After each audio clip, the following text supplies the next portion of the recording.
customize just about anything, you can easily make a beautiful website yourself. And Squarespace's 24/7 award-winning customer support help. Head to squarespace.com/myths for a free trial. When ready to launch, use the offer code MYTHS to save 10% off your first purchase of a website or domain.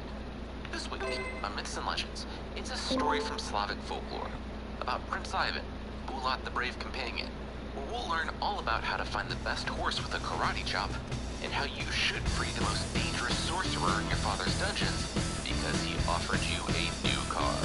The creature this week is the slimy hairy guy who's watching you from your windows right now.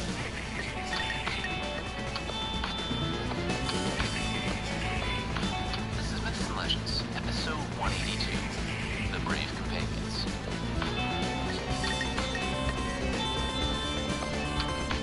This is a podcast where I tell stories from mythology and folklore. Some are incredibly popular stories you think you know, but with surprising origins. Others are stories that might be new to you, but are definitely worth a listen. As I said, we're back in Slavic fairy tales for a standalone episode.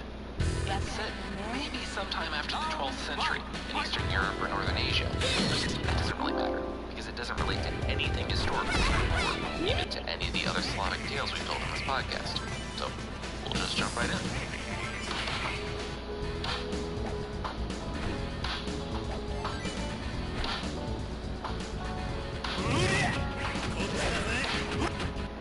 There was once a Tsar named Chodor, which, I know, let's just get past it.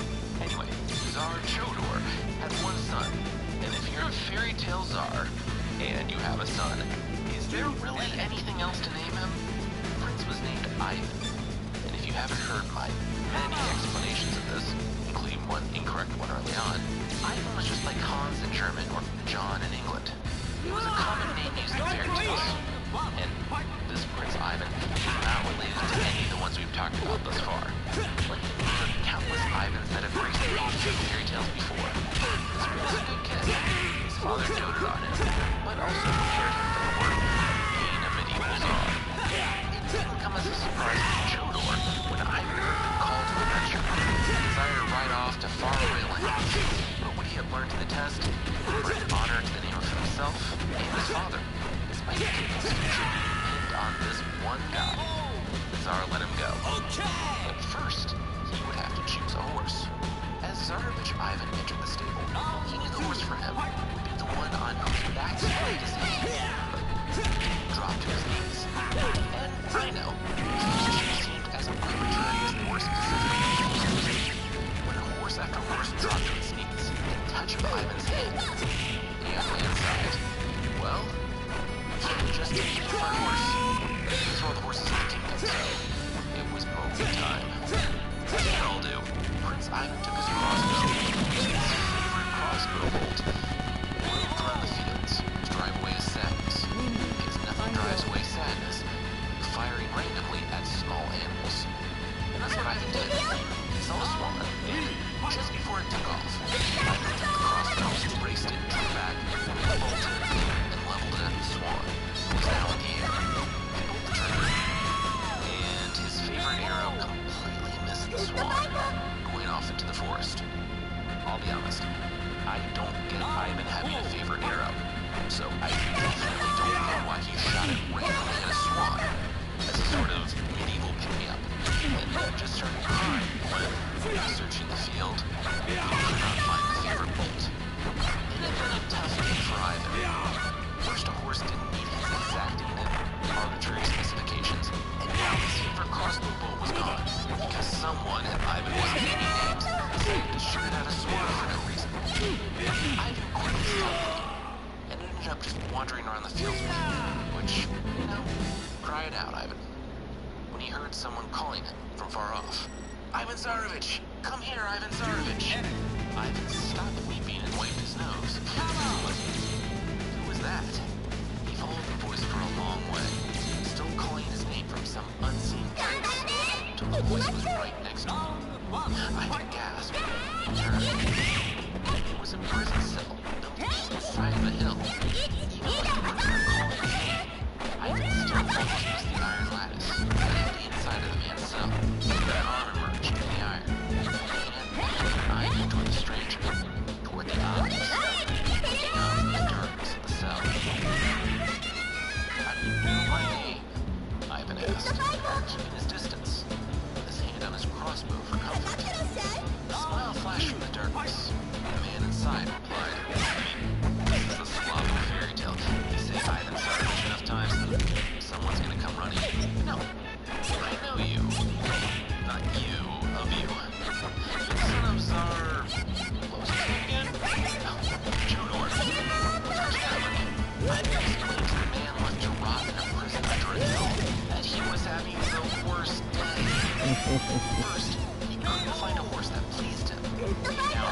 favorite arrow had been lost.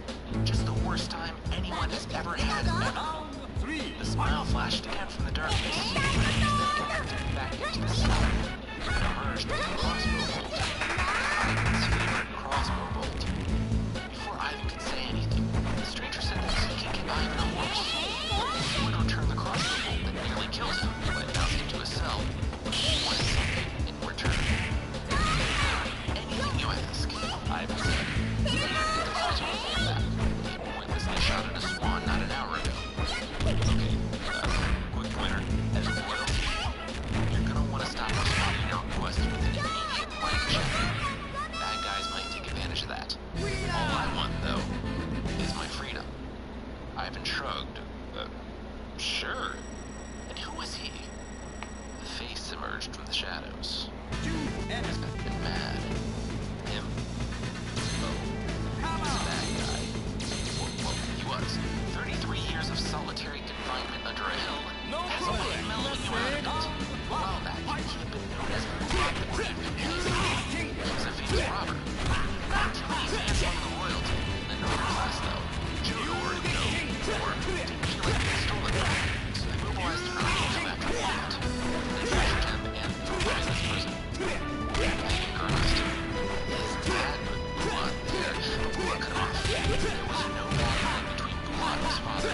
Sure, Bulat was a magical criminal. Chodor was the guy that imprisoned him for half his life. But Bulat promised that if Ivan let him out, he would never come back to his land. Certainly not take magical retribution instead. Ivan made me think he could trust the word of a self-confessed criminal, or maybe just wanting a horse and an arrow. Bulat guy seemed like a straight shooter. Sure, deal. Okay. How does he find that horse?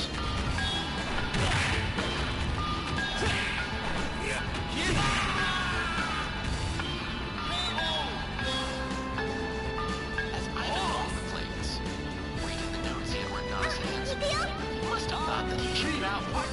There was not only a prison that held that worthy generation magical criminal, but enchanted tables, all within like a 15-minute walk from his father's city. He looked for the 3 oak trees in the field, and when he found them, he brushed away the leaves in the middle. Iron hatch. He'd followed Bulat's advice. He'd gone home to the city to the hammer, because once he climbed the ladder into the hatch down into the dark, he found himself looking at a sequence of 12 logs in a row. Because these logs had been sitting there for the better part of 3 decades. Ivan had a hammer. It was 12 whacks, 12 broken, rusted logs, before Ivan was looking at it. Him, and the armored stallion. Ivan held his breath as he placed his hand on the horse's back. The creature didn't drop to the ground like all of those lesser horses. The horse, maybe like the respectively trained knights did before him. Even when he'd been out of the stable for the first time in 3 years, they loudly allowed Ivan to saddle and bridle him. It was at this time that Ivan found a full suit of armor and a battle axe. Deciding to help himself to all these things, Ivan put on the armor and mounted the horse. Now, Ivan had to climb down the ladder and go through 12 Schmidt-sized doors to find the horse. And it doesn't say how they got out of the magical stable. I'm choosing to believe it was like a rat cave, with a stable connected to a waterfall. Ivan just had to jump out and was back on the road. Back on the road, he quickly opened things up. Got his horse up to 40 miles an hour before bringing the stallion back down to Bulat's house. Bulat smiled. So, Ivan liked the horse, huh? Ivan and Bulat traded one last thing. Bulat gave Ivan his favorite crossbow, telling him to seriously be more careful with it. And Ivan gave Bulat his freedom. Ivan looked inside Bulat's hobbit hole prison, grimaced. Bulat told him not to judge. It's not like he wanted to be here, and this place wasn't built with a bathroom. Bulat the Brave Companion smiled with a mouth full of rotting teeth. And the old man stooped, breathed the air of freedom for the first time in 33 years. He turned to Ivan, told the young man that he was so grateful to be free that, if Ivan ever needed him, he only had to say, "Where is my Bulat, the Brave Companion?" And Bulat would instantly come to serve him faithfully in his time of need. Ivan, the armored knight, looked down from his steed on the stooped and stinky old man. Yeah, Sure. Thanks. Let's smell his breath. You know what? He should freshen up a bit. He turned, and to no one in particular, cried, Kaburka, he, fox of spring appear, like a grass blade here, and stand before me. A horse appeared beside him. Bulak crouched down. The horse shrank. As the horse climbed into Bulak's ear, he drank his fill, and then climbed out the other ear. It said that, when the horse was fully out of Bulak's ear, Bulak became, quote, such a handsome youth as no one can imagine. No one can describe, and I can tell. So I guess I won't go for that one. Bulak mounted his horse. He would be safe and galloped off, fulfilling his other promise to Chaudour's land forever.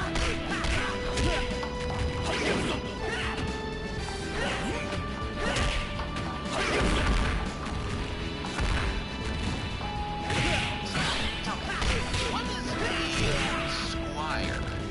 Ivan asked his squire. He totally knew. He was just like making sure the squire knew. The squire, the grown man on one of the regional horses, pursed his lips. Well, in general, as Ivan no doubt knew, there were 3 stages to becoming a knight. A page was the squire, and a full-blown knight. A page started off at the age of like 7. Learned how to ride a horse, use weapons, learned courtesy and chivalry at the tutelage of a squire, and when he became a squire, he was basically an apprentice knight. He learned under an elder king. He trained knight's armor, took care of the horses, came out, dressed the knight, did all sorts of stuff. Until the knight dumped him at night on his own. The Tsarevich laughed. Huh, he never had to do any of that. He was like, younger than his squire and already a full-blown knight. That must be pretty awesome. Like, try to keep up, little guy. The squire took a deep breath. Yeah, that was one way of looking at it. He was thirsty. Could they stop? They'd been on the road for a couple of weeks at this point. For Ivan's journey to somewhere, he returned with his steed and armor. And the squire started on his way. Ivan was having an awesome time. The employee he brought with him, over whose career advancement Ivan had complete control, assured him that he was having a great time too. Why wouldn't Ivan believe him? He had no incentive to lie. Horse stopped for some water. The only means they had passed were stagnant. So Ivan was happy to see a well, but it wasn't a bucket. Alright, he turned to his squire. He would tie a rope around the man's waist, lower him down into the well to fill his water skin, and some fresh water for them both. The squire wasn't a big guy, but by virtue of being older than the prince, and the fact that he had trained daily to be a knight, he was bigger than the prince. A lot bigger. He was given the order to follow this soft little princeling into the wilderness. He thought he might end up dead, but if he had to, he wouldn't be at the bottom of a well, because the prince couldn't hold him. No, if anyone was going, Prince Ivan was going. Prince Ivan shrugged, took the rope, fastening it around his waist. Just be careful, he told the squire. I'll let you be your boss, using your hands. The squire cocked his head. Huh, yeah. It was a dingy, musty old well, and by the time Prince Ivan reached the bottom of it, he wasn't even sure he wanted the water. He took a big scoop, reached behind him, and tugged on the rope. And the squire lowered him another 3 feet, until half of Prince Ivan's body was submerged. It was only about 40 seconds. Long enough for the panic to set in, not long enough that someone would pass out. Not even Prince Ivan. Prince Ivan gasped, sucked in the air when he emerged from the well water. The squire slipped. He almost died. What was going on there? The squire yelled back that he didn't slip. That was intentional. And if Prince Ivan took 1 minute longer, he was cut off. Prince Ivan screamed that the squire would pull him back up now. If he was lucky, Ivan would have only been to within an inch of his life. He didn't get to finish his sentence either. He found himself inhaling water as the squire dropped him for 50 seconds this time. That ought to cool him off. And it did. After Ivan caught his breath again, he screamed back, pleading for the squire not to kill him, to do anything. The squire said that was more like it. He let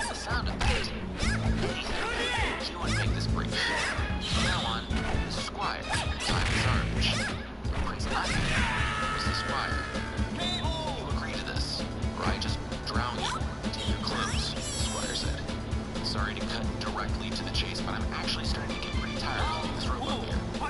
I'm screaming in greed, just please, don't kill him. Ivan made it to the top of the well. He found the squire standing there, sword pointed at him. He tossed Ivan a piece of paper and told him to get writing. To further cement the oath made under duress, Ivan wrote on the paper that he was the servant, and the squire was the master, and Ivan gave up his cloak and weapons to the squire. The squire mounted Ivan's horse, and the pair continued on. The squire said that, unlike Ivan, he had a plan. The Tsardour of Tsarpentui wasn't far from here. He was getting married.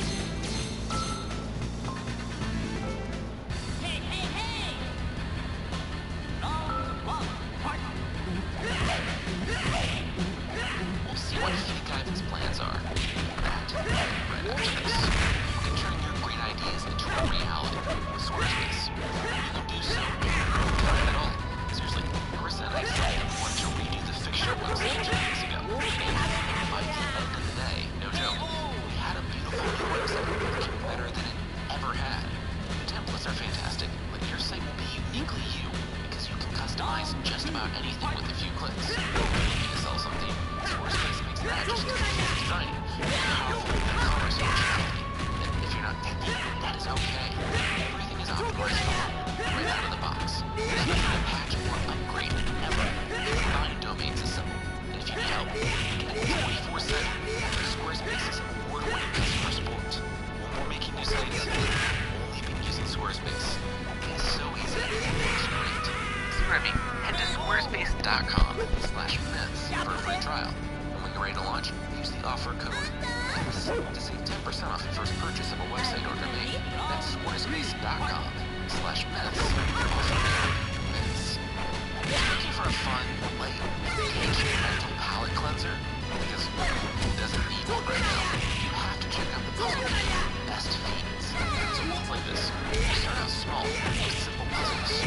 Help us keep little fiends, like protagonists, like the slugs. But as you learn, it throws more and more challenging puzzles your way. In the best way possible. That's nice, casual. You can just do that for a few minutes at a time, here or there. There's no big time commitment. You can just dive back in. But if you want to spend some time with it, you absolutely can. Building up characters, blowing through levels, they update monthly, so it never gets old. If you're without internet, no problem. You can play offline. There's thousands of levels already. New levels, events, and characters added every month. It's hours of fun right at your fingertips. You can even play offline. With over 100 million downloads, tons of 5-star reviews, Best Fiends is a must-play. Download Best Fiends free from the Apple App Store or Google Play. That's friends without the R. Best Fiends.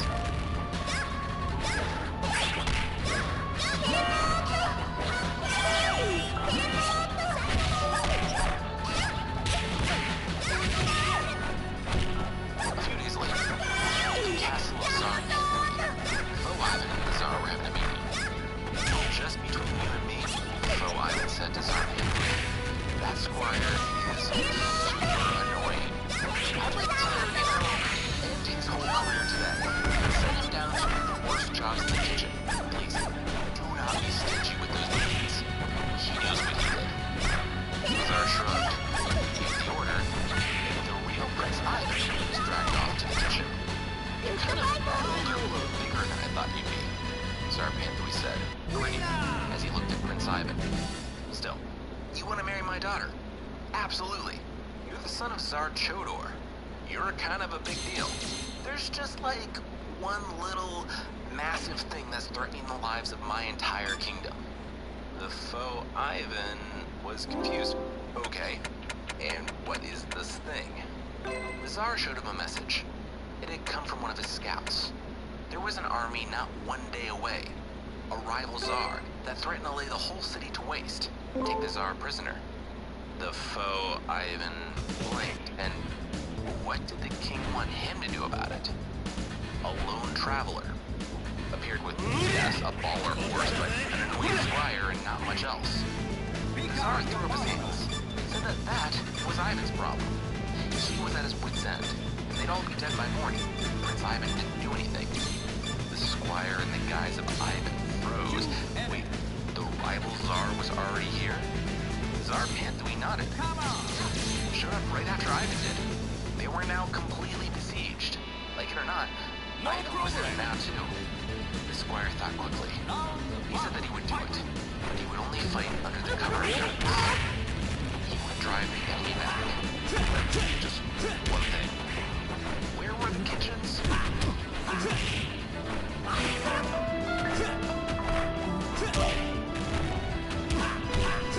Yeah, no.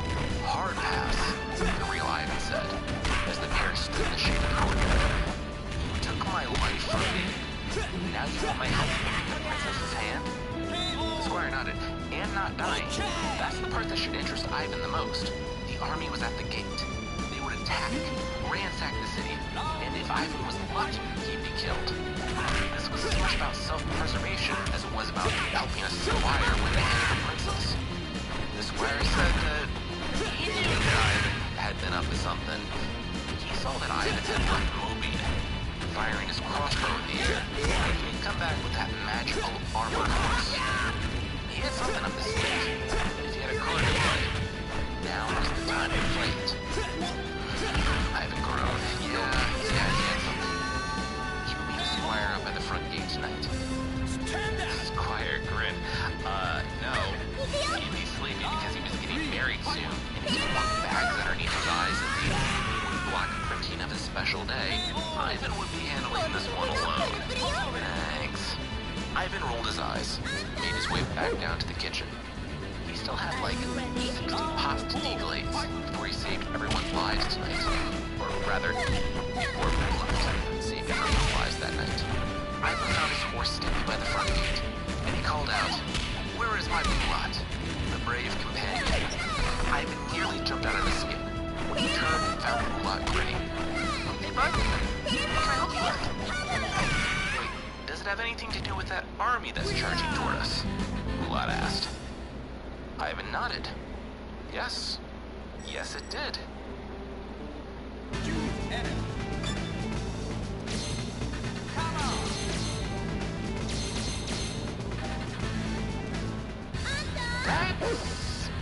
That's a lot of bodies, Ivan, the Tsar said to the foe Ivan, as he looked out on the field the next morning. Yeah, I'm thinking it's like 90K, 90K, all in one night. It might be a new record, maybe. And yet you look so well rested, the Tsar remarked, looking his son-in-law to be up and down. Oh, Ivan shrugged. What he said, he was the complete package. Alright, so was he getting married? Or was he getting married? He was getting married, but the wedding wasn't like most fairy tale weddings. There were weeks of planning that went into this one. 2 weeks. Exactly. It was on the eve of his wedding to Tsarina, the princess, that once again, the fires of the enemy burned outside of the gate. The enemy Tsar had returned with a fresh army to besiege the city. Fake Ivan had to, once again, find his way to the kitchens. Their lives were at risk, blah blah blah, he made their favor. And he got it. Ivan summoned Bulat to attack, and once again, they drove back the enemy forces. When the foe Ivan approached the Tsar the following day, he asked if, they might have the wedding now? This was starting to smell a little funny to him. The Tsar shook his head. Everything on the level, but he thought the whole attack was just gonna be like a one-off thing. This was a fairy tale, and things either happened one time or 3 times. So, sit tight. When the king returns, we're soon probably actual magic again. And you can marry my daughter. Cool? The foe Ivan sighed. He felt like he was being used by this ill-prepared Tsar. And he only liked people being used when he was the one doing the using.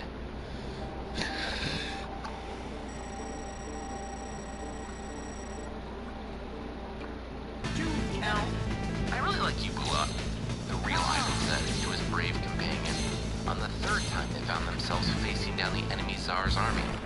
The Tsarmy, if you will. Bulat looked at Ivan. Really? Ivan shrugged. He'd been waiting to say that for weeks, and he'll admit, it did sound funnier in his head.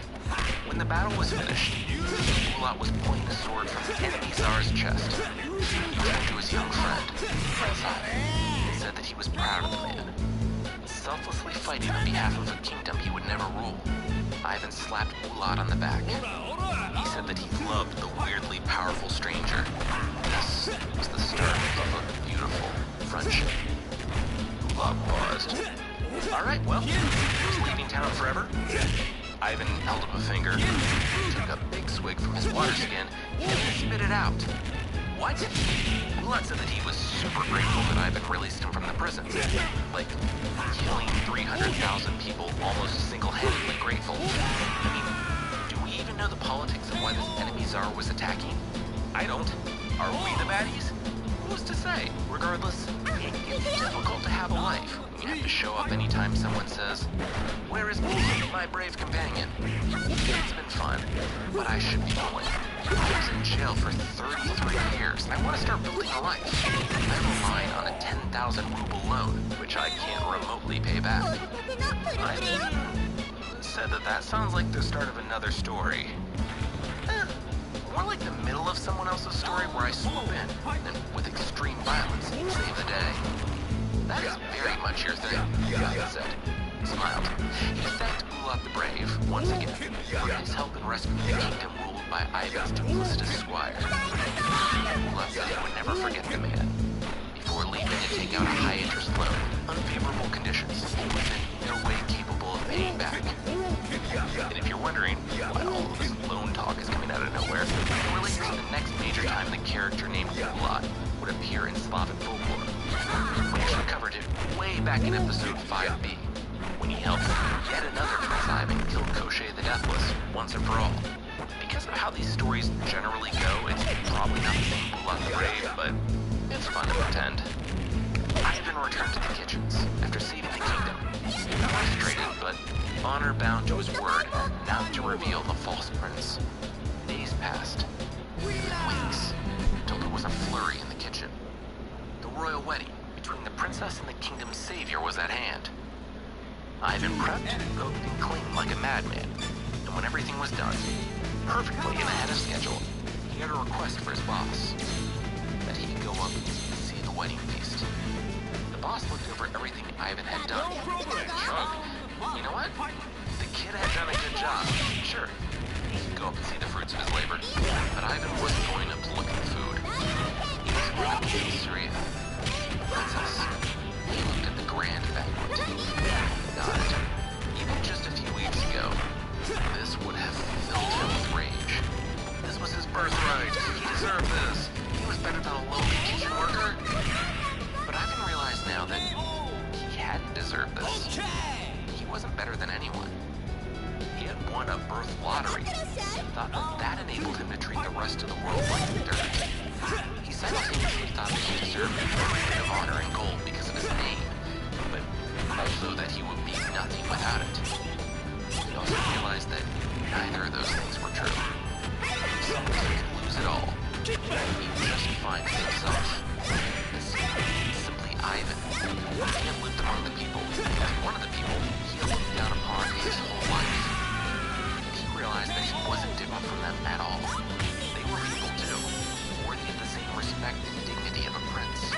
He looked on the scene that would have made him indignant when he first arrived. He realized just how far he had come. He was going to be okay. He would have enough money for a horse soon. Then, who knew what the wide world held by? He sighed, had eyes with the princess, nodded, and left the ball. He didn't make it as far as the courtyard before he heard the shouting. He felt the hands grip his shoulders and arms. He was dragged back into the hall, where he was tossed in front of the princess. "You're not who you say you are," she accused him. Ivan stood, brushed himself off. He wasn't from the kitchen? She considered it. Okay, he was from the kitchen, but he wasn't a squire. He was her husband. The court gasped. The Tsar stood. Both Ivan and Bo Ivan froze. The Tsar wrote, "What was the meaning of this?" He said that the man her father had forced her to marry wasn't actually a prince. He wasn't even the one who saved the kingdom on 3 separate occasions. That was the man whose place he took. The true prince. Before falling down, it wasn't until she saw his face that she knew.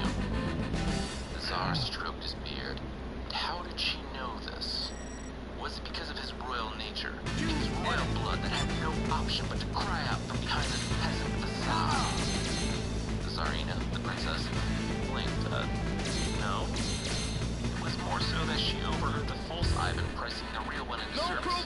First in the courtyard. Tsar said.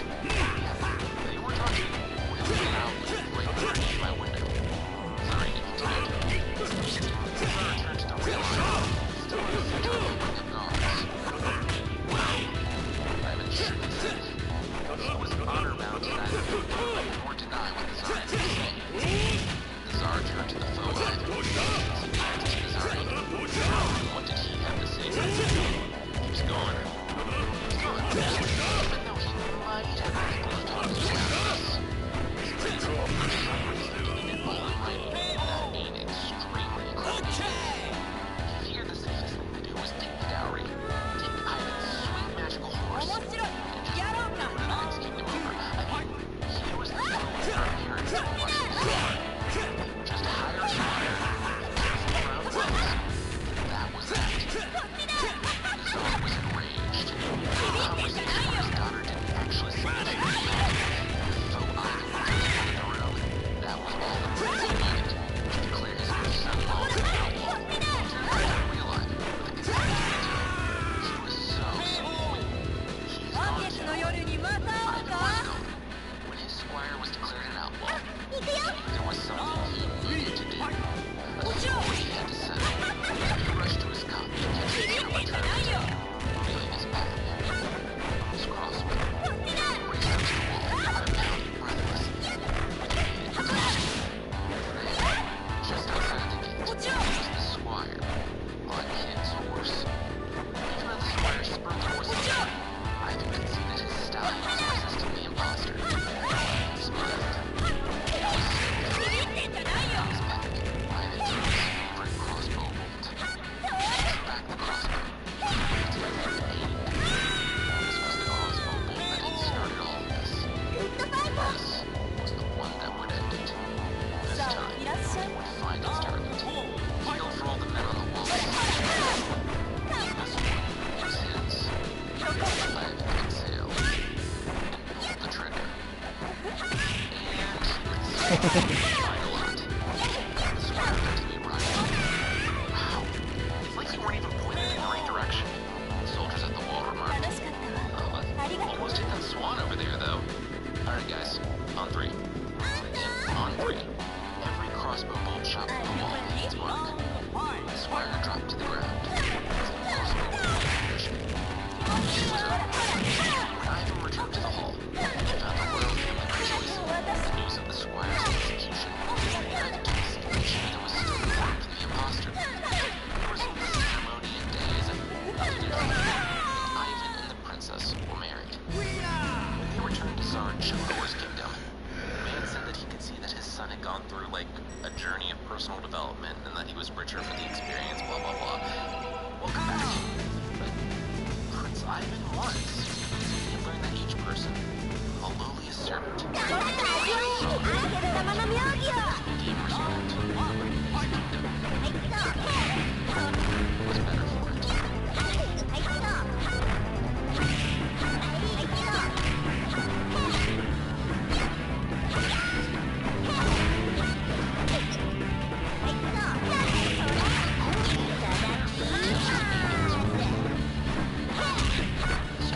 The squire was shot out from the gate. About the horse and the first crossbow. That was not enough. Two things that were so important in the first half of the story are just, like, never mentioned again. I thought it would be a fun way to kind of tie it back in and at the beginning. If you like the podcast, we also have a little shop. It's a fun way to support the show, get cool stuff, and for a limited time, we're offering something just for graduation. Handwritten, personal messages from us to graduate your life. Plus a few bonus gifts.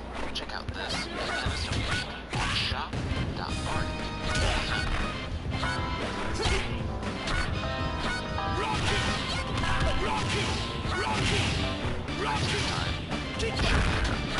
Japanese folklore.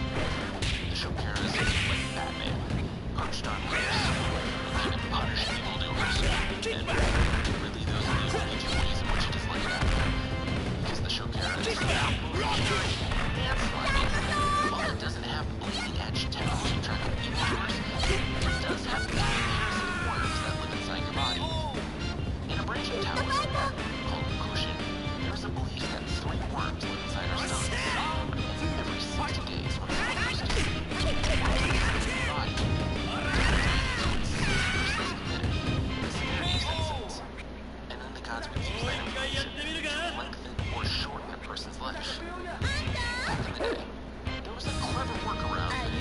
sieges.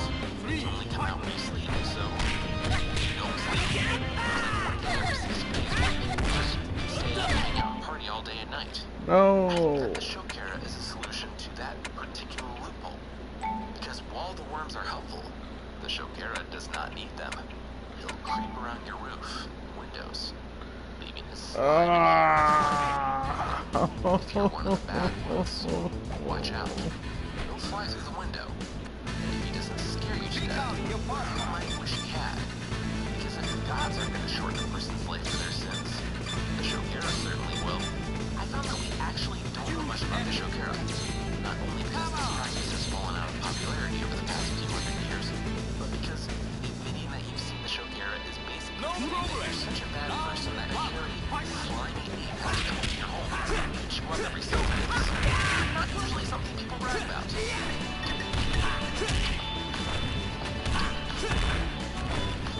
That's it for this week. This is Legends by GC Carcelizer. Theme songs by We'll catch the week music by Steve Goals. I'll see you won't miss the show notes. Thank you so much, and I'll see you next time.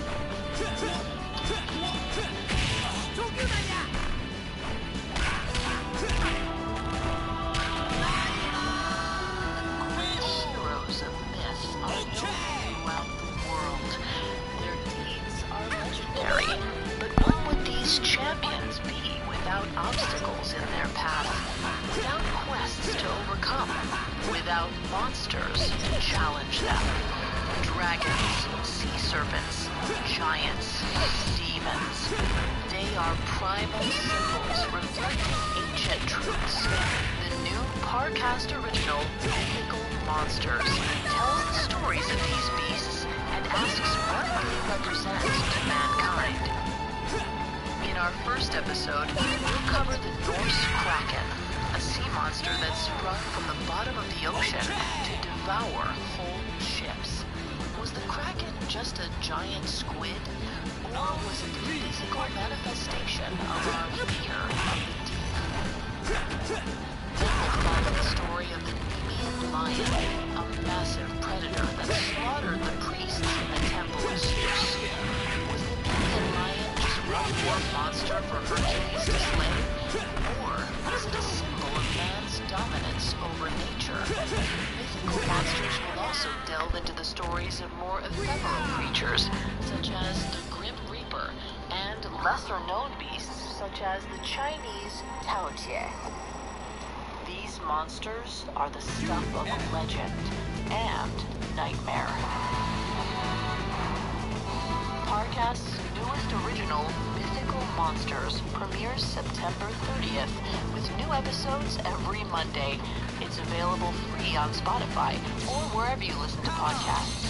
Join us each week on our journey to uncover the beasts of the past.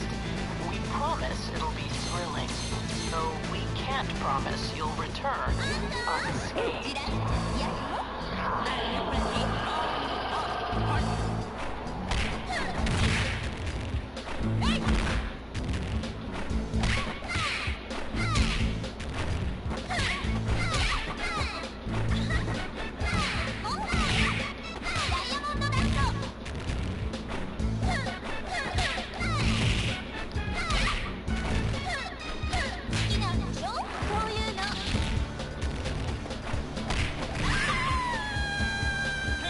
Alright, this is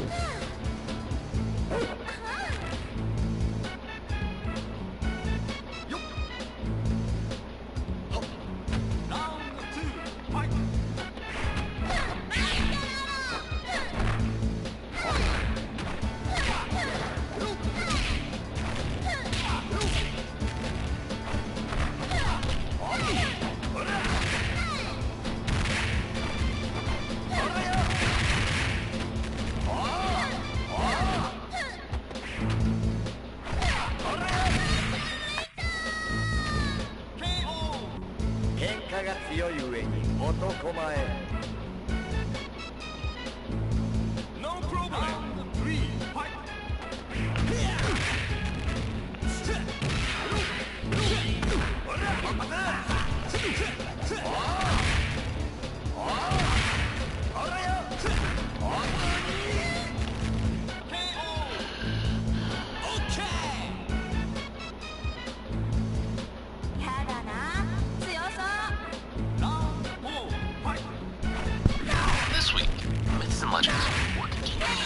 Mabinogion. It's the story of two kings, each have one of these best buds. And all the nobles and family on either side who would rather see total war than let that happen. The price of this time is not the brightest. I mean, when you eat someone carrying the only magical weapon that can kill you without chewing them first, you can't really be surprised by the consequences. That score. This is Myths and Legends, episode 181B, with friends like these.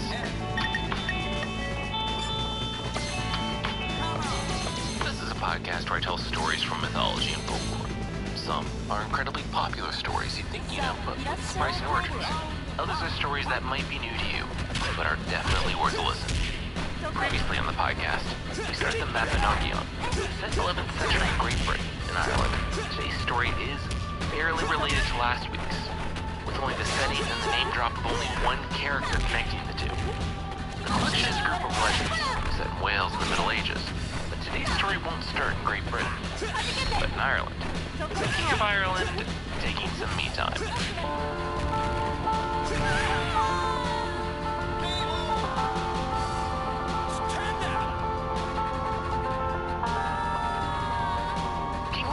Was taking a break from his hunting trip. He was sitting atop a mound overlooking the Lake of the Cauldron. It was a beautiful spring day in Ireland, in his kingdom, and he was grateful for a chance to get away from it all, do some hunting on his own, just relax. Then, of course, the lake started bubbling. He pulled his bow from his back and knocked an arrow. His men were somewhere else in the forest. He didn't know if they'd be able to hear him if he yelled. Whatever emerged, it will be up to him to deal with it.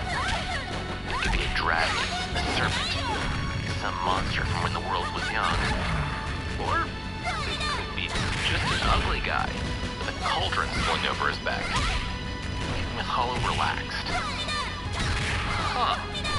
The man had a shock of yellow-red hair on his head and was pretty monstrous. But the king didn't feel threatened for whatever reason. The man was probably a full head taller than the king. Carried a heavy iron cauldron on his back. When he made it to the shore, he was completely dry. He looked back to the water. If the man was large, the woman, his wife, that followed him, was twice his size. The pair looked to the forest, and then started off. When they passed the king sitting on the mound, they noticed him for the first time. The man and woman nodded at him. The king nodded back, and, with a smile, asked, "How are things going for you?"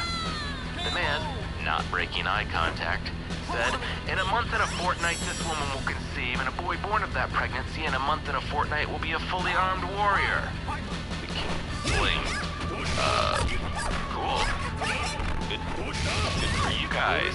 I mean a lot of people, but that's honestly the most interesting answer I've ever received for a polite greeting. Honestly, it's the 11th century, and we need as many warriors as we can get. You guys got any place to go? You want to come live with me in the castle? The man and woman just stood there, staring at him. Okay. He looked back and forth. What? So is that when are we going? The man barked, and the king shot up. Yes then. Cool. Alright, yeah. Let's head home.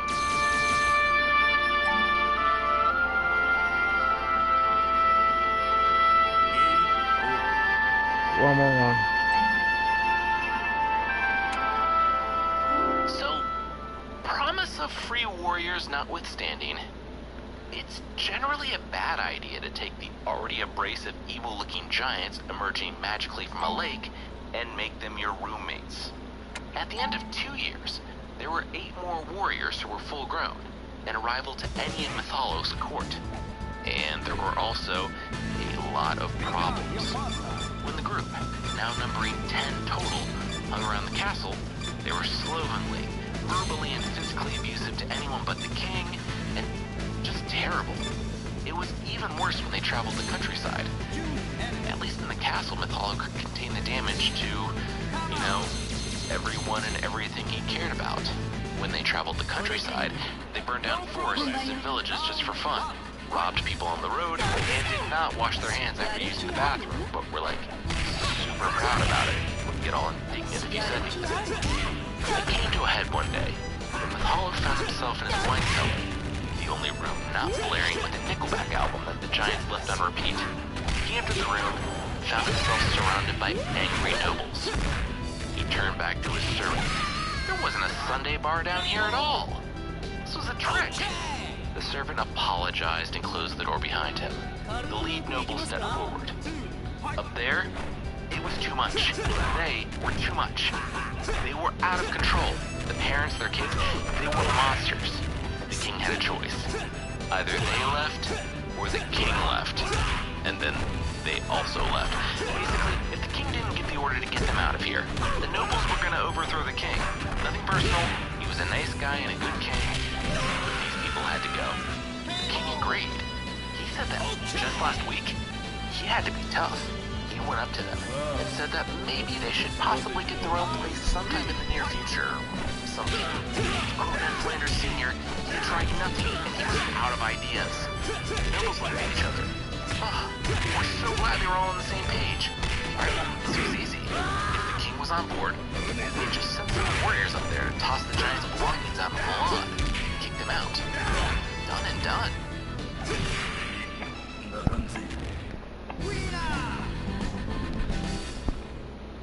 Well, they're dead, the noble said, wiping a bloody nose. King Mythalo shrugged. Well, I mean, these things happen. Want to get the power washer and clean out the rooms they were squatting in? The noble shook his head. Oh, the king misunderstood. The warriors were dead. All of them. The Giants were fine. In fact, they seemed happier after killing a whole bunch of guys. We're in trouble. And they were. After that, the Giants realized that they weren't welcome. But no one could physically make them leave. So things somehow got worse. King Mythalo treaded even more lightly than he had. Then came to a final, inescapable conclusion. The Giants needed to party.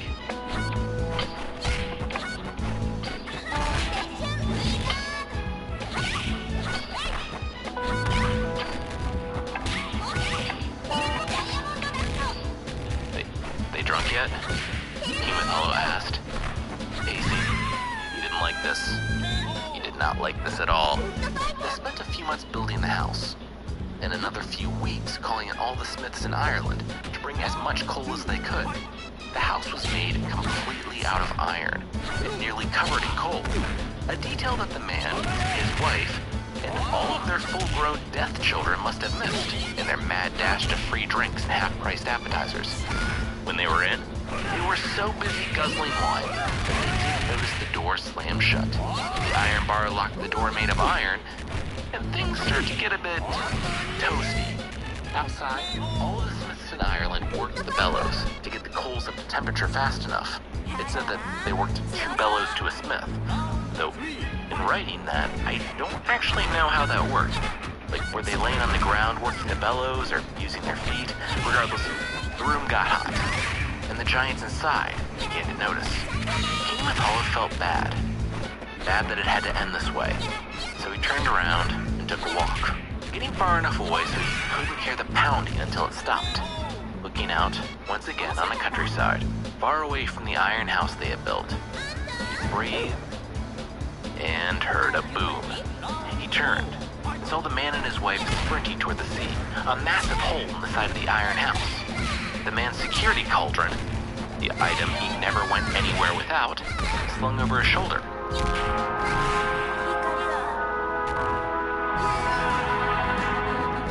There was a short window inside the iron house when the walls were hot enough to be weakened, but everyone didn't immediately burst into flames. The father and mother saw that window and charged through a wall, leaping over the flames. They no doubt stopped, dropped, and rolled on the grass before turning back. Their sons were now in flames. They were beyond saving. King Mythalo breathed. The pair went the other way, toward the sea. They obviously had some sort of magical power. They'd be fine, or not. He really didn't care all that much, as long as they weren't stinking up his guest rooms.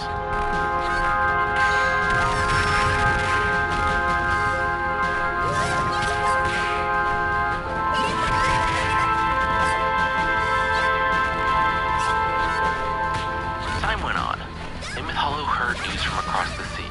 from the island of Great Britain. They had a new High King. Mithalo turned to his nobles. Look, he messed up with those people who lived here for 2 years harassing everyone. How about they sailed over to Great Britain and talked to the king? Who was it? Bran? Wait, Bran? What? How do you get the throne? Does, like, he have the best story? Anyway, King Bran had a sister, Branwen. Mithalo floated the idea that he should go seek her hand in marriage. His nobles agreed, and so they sailed east.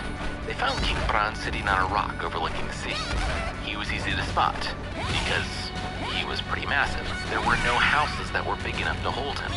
King Mithalo came ashore, announced his intention, and with a smile and a handshake, the King of Ireland was marrying the King of Great Britain's sister. The wedding took place in a tent, because once again, Bran can't fit inside houses, and Mithalo and Branwen spent the night together. Everything was good.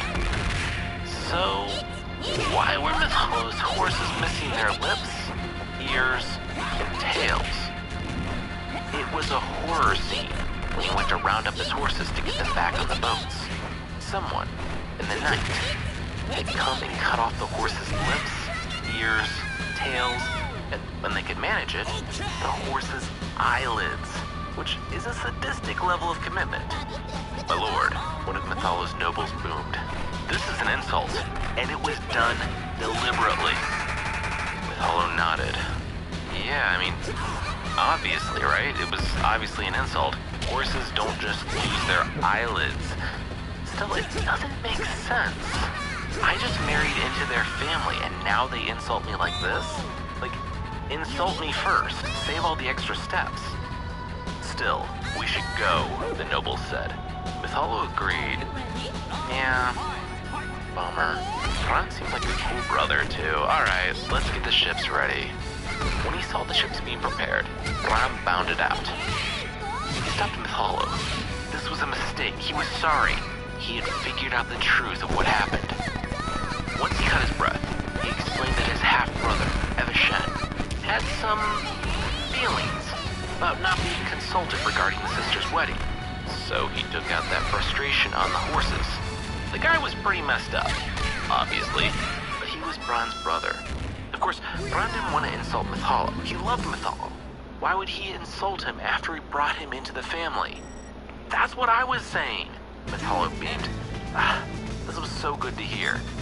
Bran didn't want Mithalo to go away angry, but he also couldn't kill his half-brother. This wasn't Shakespeare. What if Bran gave Mithalo a rod of silver as thick as his little finger, and as tall as himself, and a plate of gold the size of his own face? Huh? Huh? Mithalo smiled, but his nobles cleared their throats. He sighed, looked to the ground. Okay, just to sweeten the pot, how about I throw in a pot? Bran said. He snapped his fingers. The messengers took off. It's a cauldron, but a special one. If someone is killed, if you throw them in there, the next day, or I guess even in a couple minutes, they will be alive again. I mean, they won't ever be able to speak again, but they'd be alive, so what do you say? Mithalo stepped forward. That cauldron, that sounded familiar. He explained all about the man and his wife he last saw swimming across the Irish Sea toward Great Britain, and Bran lit up. So Mithalo knew them. They were good people. Well, that was a bit much. They had super strong kids every 90 days, and as long as they were as far away as humanly possible, they were mostly tolerable. They were so happy that Bran was giving them castles and junk, not setting them on fire for some reason, that they gave him this cauldron. Mithalo swallowed hard and looked around him. They aren't here, are they? Bran shook his head. I mean, they were kind of everywhere. They had a kid every 45 days, so their family manned every fort from here to Scotland. Anyway, what do you say? Take the magic cauldron and silver and gold and don't start a blood feud over what my psychopathic half-brother did to some horses? Huh? Mithalo took Bran's hand. Deal.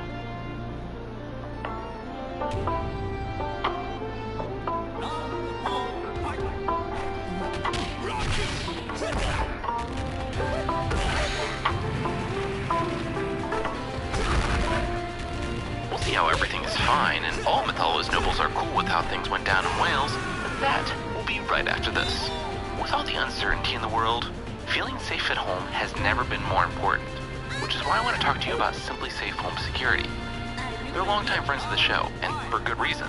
I've been a Simply Safe customer for years, and they make it so easy. There's no technician or salesperson that has to come out. There's no outrageous monthly fees or contracts.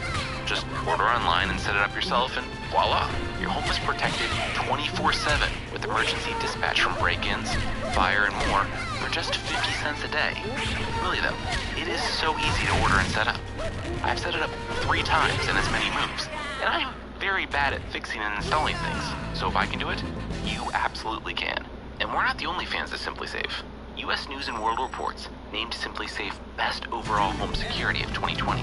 Head to simplysafe.com/legends and get free shipping and a 60-day money-back guarantee. That's simplysafe.com/legends to make sure they know our show sent you.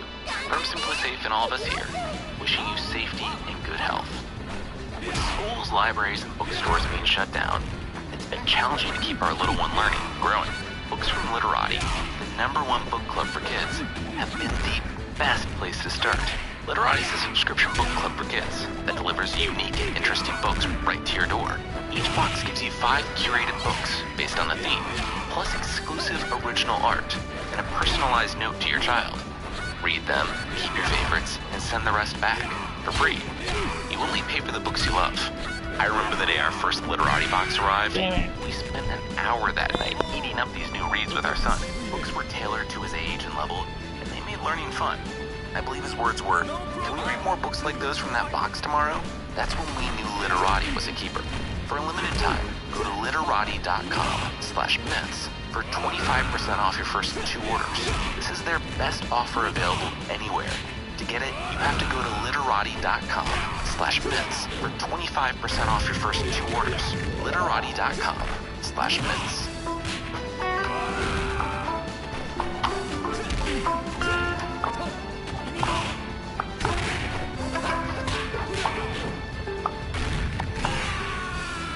A year later, in Ireland, Mithalo was feeling good.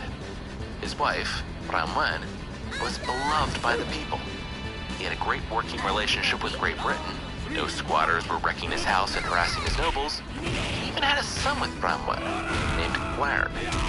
Things were great, and it was finally time for that Sunday bar in the wine cellar. Oh, come on, again? Mithalo stomped as he found another room full of angry nobles. They informed their king that they were not happy with how he had been treated by King Bran in Wales. It was an insult, what happened to the horses. And he ended his trip partying with Bran, taking the man's sister back and proudly showing her off to his people? Come on, have some self-respect. Mithalo threw up his hands. He didn't want a war. Besides, Bran was a good guy. What would they have him do? The lead noble nodded. They would have him do the honorable thing. Force his wife to work as a slave and be physically abused daily by a butcher. Mithalo stood. That's the honorable thing? Okay, well, here's his answer. No, that was it. This was his wife and the mother of his son. This conversation was over, and the next time he gets called down here, there better be a Sunday bar. The nobles, though, would not go quietly. They go to King Mithalo's half-siblings into taunting him. The nobles brought up his willingness to capitulate to whatever Bran requested. And, most frightening of all, they started to foment rebellion among the common people. Mithalo had been beloved, but now he and Bronwyn couldn't go out in the streets without hearing someone shouting at them. Finally, Mithalo hung his head, Last round. gave the lead noble a nod. Bronwyn was wrenched from the throne room, tossed in the kitchen. When she looked at the kneading trough, she looked back to the butcher. And what did he expect her to do with this? She was a queen. He grinned, his hands still slimy with the remains of the animal he had just cut. He slapped her on the side of the head, pointed to the trough. Queen? Not down here, she wasn't.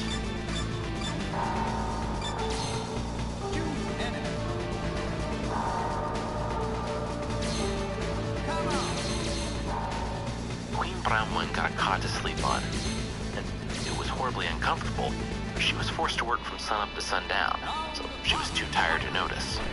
Butchers' visits were a daily occurrence.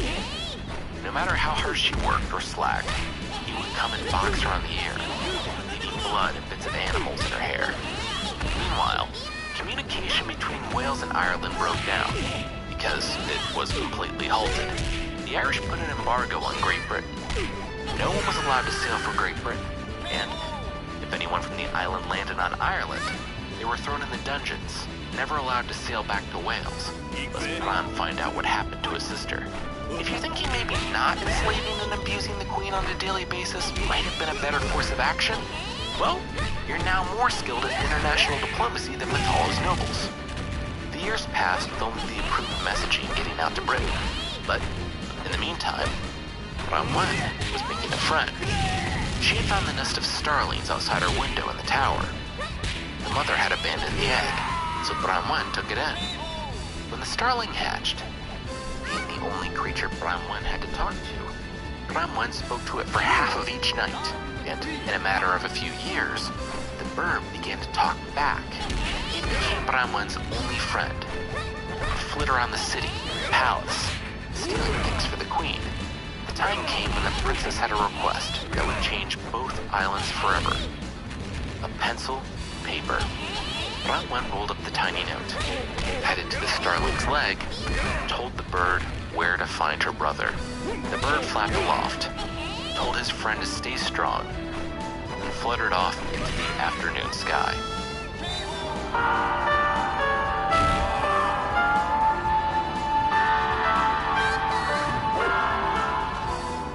He says there's a forest on the sea.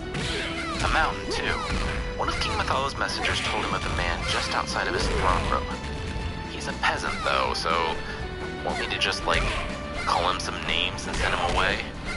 Mytholo narrowed his eyes. No, let's see what this riddle means. It's not a riddle, the peasant said to his king. I saw a forest on the sea and a mountain with 2 lakes. You guys want to go see for yourself? We're kind of, in Dublin. We're really close to the sea.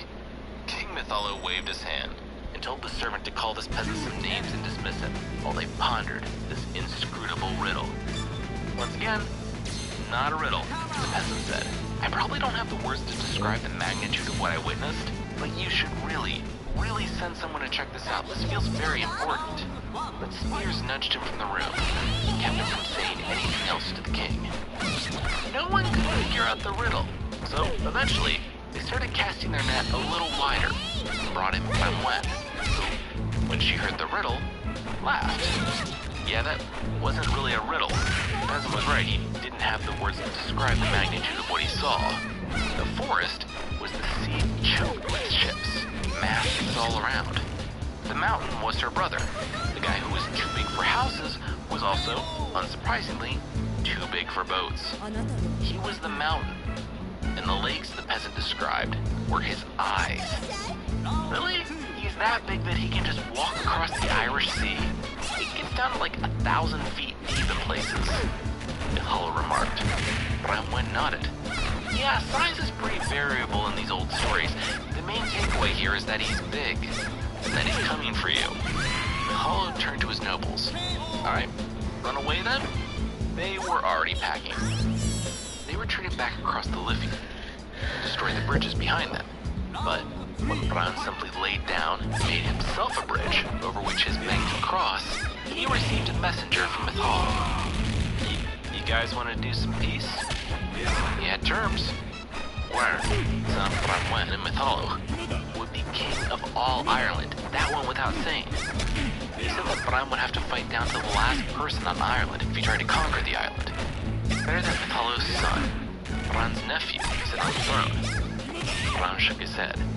After the way Mytholo had treated his sister, that was what he was gonna do? Do what he was going to do anyway? He needed more. Mytholo's messengers returned. Alright. He was mad, Mytholo could see that. But how would Bran like to experience something really special? How would he like to experience, wait for it, indoors? Bran narrowed his eyes. He was listening.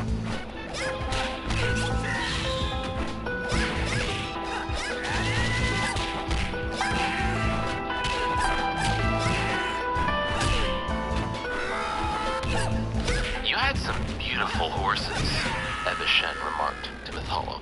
Emphasis on had. The King of Ireland sneered. Bran was on his way. He hadn't come himself to inspect the massive house that the King of Ireland had built him, but sent the man who had started all of this, his half-brother, Evesham, who had mutilated Mytholo's horses, yet buried Bramwen. Evesham nodded. Nice, all good. You guys built this in record time. My brother will be very happy. One question, though. What are those? He gestured at the hide bags that hung on pegs. On every one of the house's 200 pillars. Mytholo swallowed. A housewarming gift from his nobles, King Bran. 200 bags of flour. Evesham cocked his head. How generous. Not again! And one of the servants brought one. Has to be a way to get What are in. you doing? Mytholo asked. No, not that Brother of button. King Bran simply smiled. He was just taking a look at the gift to the king. He wanted to see how fine the Irish flour was. Standing atop the chair, Evesham took a small knife and opened the top of the bag, sliding his hand in. Fine, very nice. Oh my. Mytholo swallowed. What was it? Evesham said that he found a big lump. Ah, that's too bad. He smiled. Still, he wanted Bran to enjoy this gift. Here, he'd help Mytholo work out the lumps. Mytholo shuddered as he heard the muffled screaming of the warrior hidden inside the bag. Clouds of flour dust kicking up. The man struggled, trying to remove Evesham's hand from his head. With a crack, the bag stopped moving. Evesham removed his hand from the flour. The clump was red. Oof, nasty lump that was. But it was gone now. Mytholo looked to the ground and said that they should go. Evesham smiled. He was already standing by the second bag. He didn't want to be that guy, but it would be embarrassing for Mytholo if such obvious imperfections were found in his gifts. Let's go around and make sure this was the only one. Shall we? It was not the only one. And 199 struggling bags later, the hall was finally ready. Evesham whistled, and they felt the earth quake beneath their feet. When Bran entered the hall, he nodded. Ah, so this was indoors. Nice. Bramwen arrived next, with the young Gwern plodding along beside her. The boy was a toddler, but today he became King of Ireland. The fire burned as Bran smiled, taking a seat next to Mytholo. The pair had been through a lot, but today all was forgiven. All around the hall, Mytholo's men were cutting down the bags of flour that hung on the pillars. Mytholo nodded. He'd like that.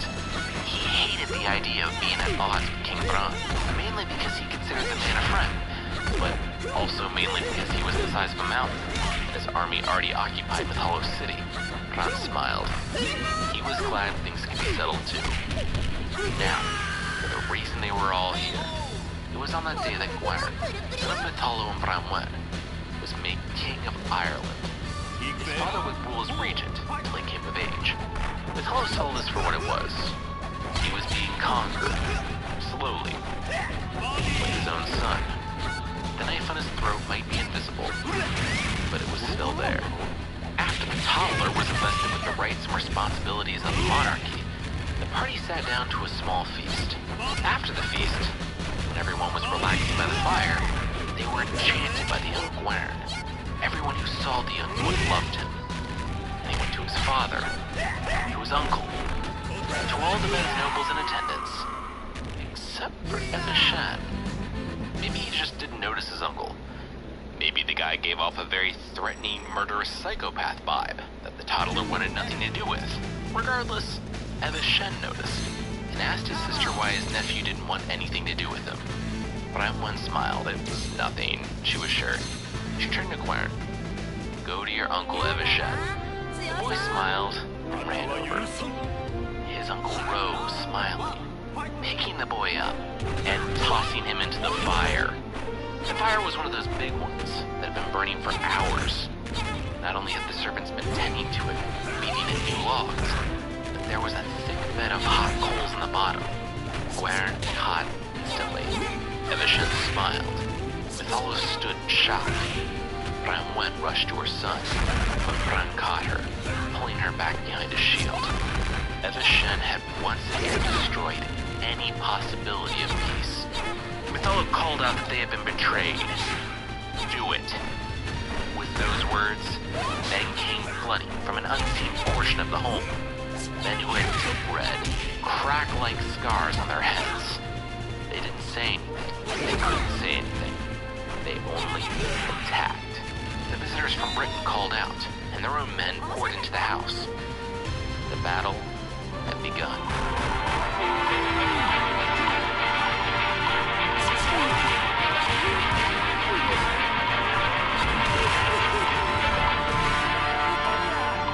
Evesham knew the cauldron was at work when he killed the same man 3 times. There was a whole team of Irishmen dedicated to finding an Irish corpse and dragging them to the back room for a few minutes to reanimate them, send them back into battle. The British were invaders in this life, so they were already up against overwhelming numbers. If the Irish were coming back, that was it for the British. Evesham knew he had to do something about this cauldron, so he lay down. He found a pile of Irish corpses and wedged himself underneath the top layer. He didn't breathe as the men found him and carried him to the cauldron that had been the gift of Mithalo, or what Evesham had done to the horses, the one that came from that weird giant couple at the top of the episode. The cauldron was hot. It had to be hot to work.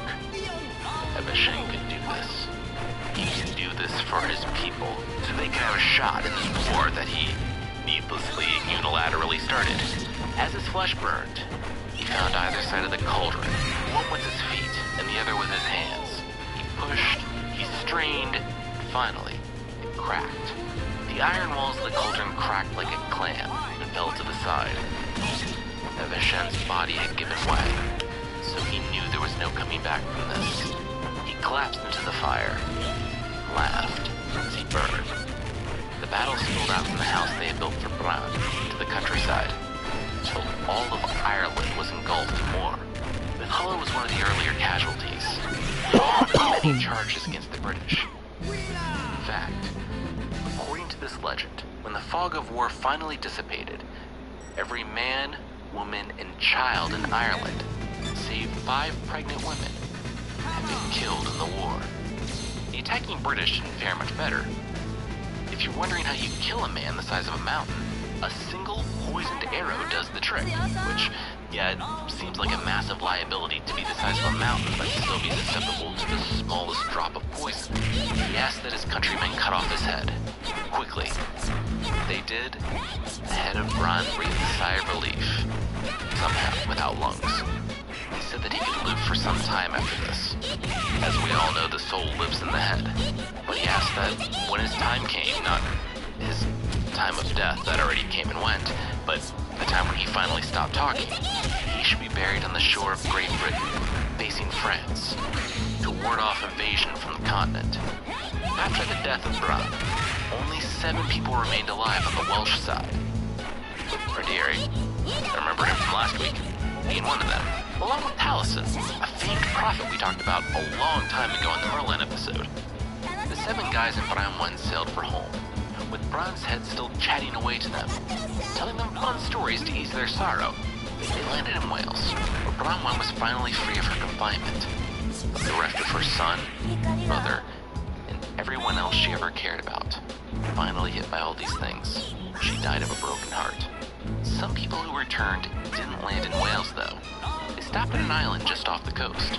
They couldn't bear to go home after all they had lost, so they stopped off for a night to talk to the head of Bran. When they left in the morning, Bran said his goodbyes and stopped talking. The nobles found that 80 years had passed in that one night. They honored Bran's final wish, buried his head facing France. And, as far as I know, the 11th century is not known for any prominent invasions of Great Britain by kings of the continent.